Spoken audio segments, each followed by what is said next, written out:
আপনার ফুতার কালকা কি কথা কাটা হলে রাইতের 3টা পর্যন্ত ফইরা হচ্ছে।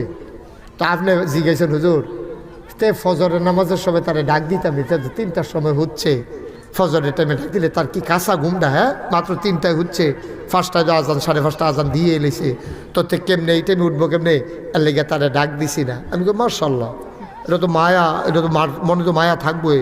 তোমার ফুতে 3টার সময় হচ্ছে, 5:30 ডাক দিয়ে কেমনে 2-2.5 ঘন্টা ঘুমাইয়া কাঁচা ঘুম না তারে ডাক দেওয়াটা ঠিক হইতো না, এই বুঝ কইরা তুমি তারে ডাক দিছ না। এবার আমি জিজ্ঞেসলাম গো আম্মা আপনি মাত্র 3টা নকর 4টায় হচ্ছে, হুতনের পরে 5টার দিকে ঘর আগুন লাগছে, কি লাগছে? তা আপনি ডাক দিয়ে না, কাঁচা ঘুম তো, কাঁচা ঘুম। তার এই টাইমে ডাক দেওয়ান তোর তো ঘুমক, এই কাম করে না। মায়ের ভিতরে ঢুকে যায় যখন উনসারে পড়ছে